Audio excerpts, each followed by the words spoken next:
Hello all, I am Dr. Vibhash Kumar Vaid, and today in this video we're going to discuss about the gross anatomy of kidney. So as we know, kidney is a major pair of excretory organ which is present in the posterior abdominal wall on each side of the vertebral column behind the peritoneum. They remove waste products of metabolism and the excess of water and salt from the blood and maintain its pH. Now the location of the kidney. So here you can see these are two kidneys, and these two kidneys occupy the epigastric, hypochondric, lumbar and the umbilical region. Vertically they extend from the upper border of the 12th thoracic vertebra to center of the body of 3rd lumbar vertebra. Here the right kidney, this one is a right kidney, and this right kidney is slightly lower than the left kidney. Here this is the left kidney, and this left kidney is little nearer to the median plane than the right kidney. Now the shape, size, weight and the orientation of the kidney. So each kidney is about 11 cm long. So here from the upper pole to the lower pole, the length of the kidney is about 11 cm. Then the 6 cm broad from medial to lateral. The width of this kidney is 6 cm and 3 cm thick. Here this thickness of this kidney is 3 cm. The left kidney, this one is the left kidney, and this left kidney is little longer and narrower than the right kidney. Here this one is the right kidney. On an average, the kidney weighs 150 gram in male and 135 gram in females. The kidneys are reddish brown in color. You can observe here the kidney are reddish brown in color. The long axis of the kidney is erected downward and the laterally. So the upper pole are nearer to the median plane than the lower pole. And the transverse axis. The transverse axis passes from the medial to the lateral border, and this transverse axis which passes the laterally and the backward. Here you can see this transverse axis passes laterally and the backward. So that's why the anterior surface of the kidney faces somewhat anterolaterally. Now the external features of kidney. So here you can see that each kidney is bean shaped. Here you can observe the kidney is bean shaped, and it has upper pole, it has lower pole, and it has two borders, the medial border and the lateral border, and two surfaces, the anterior surface and the posterior surface. This one is the posterior surface. So first we'll discuss about the poles of the kidney. So as we discussed, the kidney has two poles, the upper pole and the lower pole. The upper pole is broad and it is in close contact with the corresponding suprarenal gland. So the left kidney which is related to the left suprarenal gland, and the right kidney which is related to the right suprarenal gland. So here it has the upper pole and the lower pole.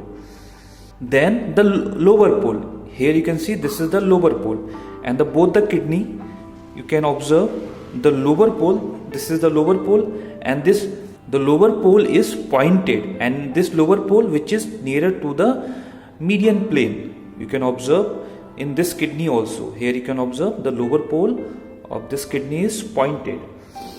Then the surfaces.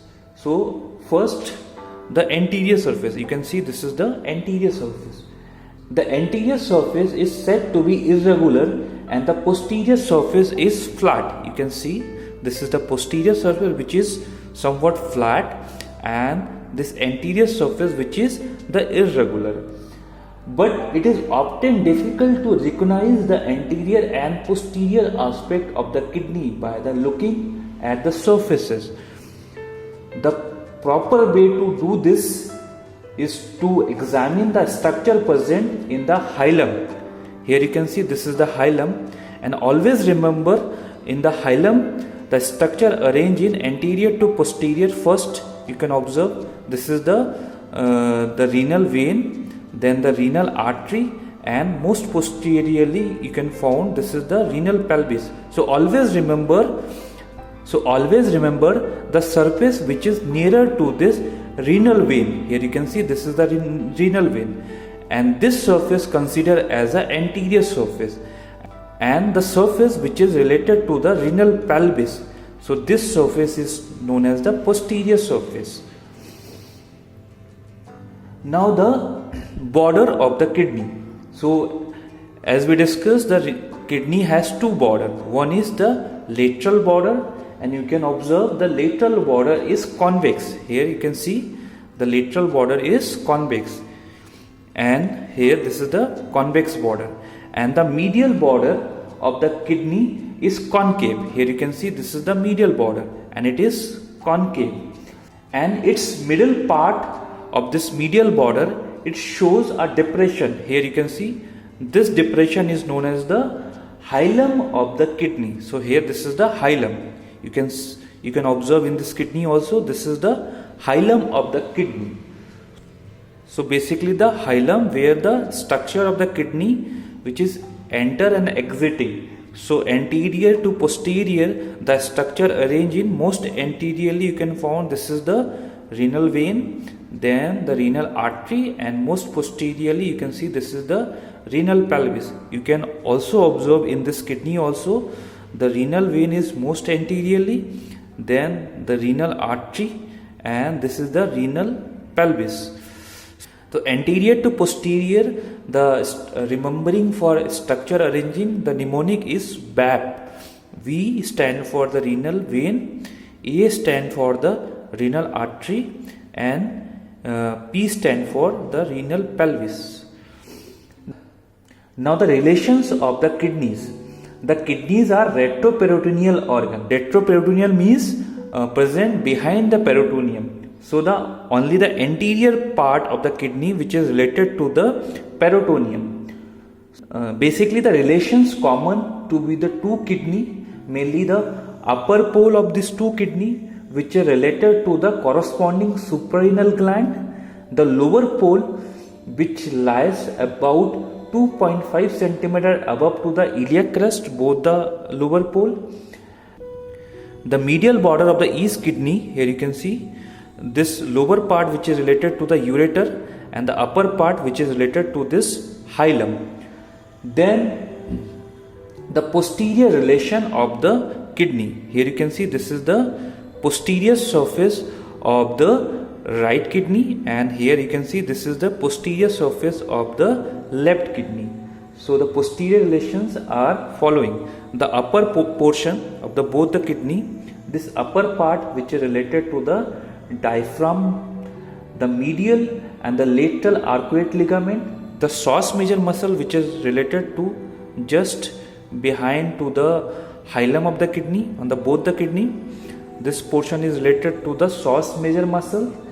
Then the quadratus lumborum muscle, this area which is related to the quadratus lumborum muscle, and most laterally this portion which is related to the transverse abdominis muscle. So here this area which is related to the transverse abdominis muscle.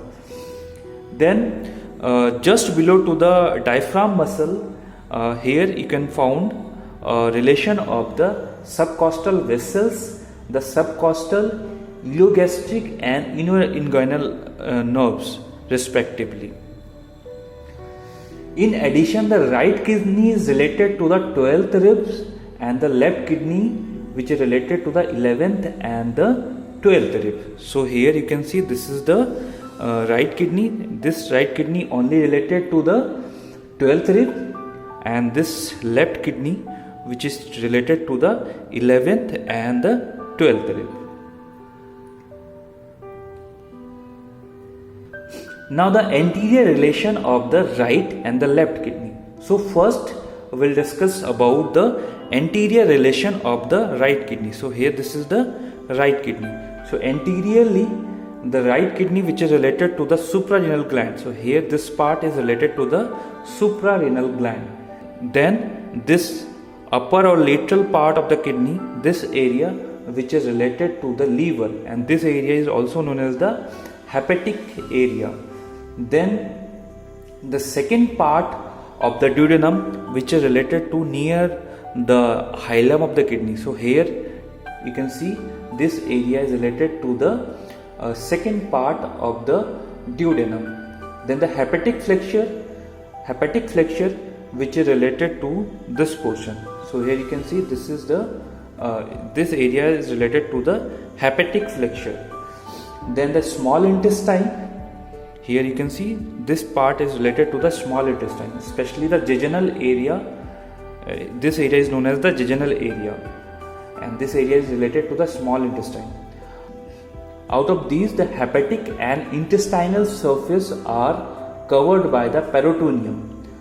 The lateral border of the right kidney is related to the right lobe of the liver and the hepatic flexure of the colon. So here you can see this border of the right kidney is related to the right lobe of the liver, and the inferiorly this portion is related to the hepatic flexure of the colon. Now the anterior relation of the left kidney. So here you can see this is the left kidney, and this is the anterior surface.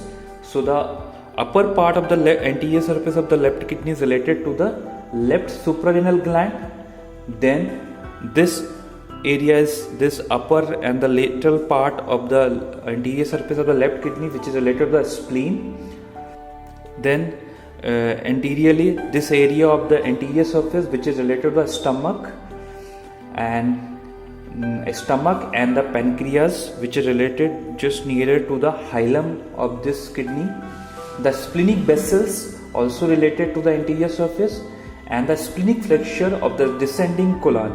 So here you can see this is this area which is related to the splenic flexure of the descending colon, and the jejunum which is related to the lower end of this left kidney. Out of these, the gastric and the splenic and the jejunal surface are covered by the peritoneum. And the lateral border of this left kidney, this is the lateral border, and this lateral border which is related to the spleen and to the descending colon. So this is about the relation of the anterior surface of the left and the right kidney. So we have covered the introduction, the size. So we have covered the introduction, size, shape, orientation, external features, and the relation of kidney. I hope all of you understood the topic. Thank you for watching.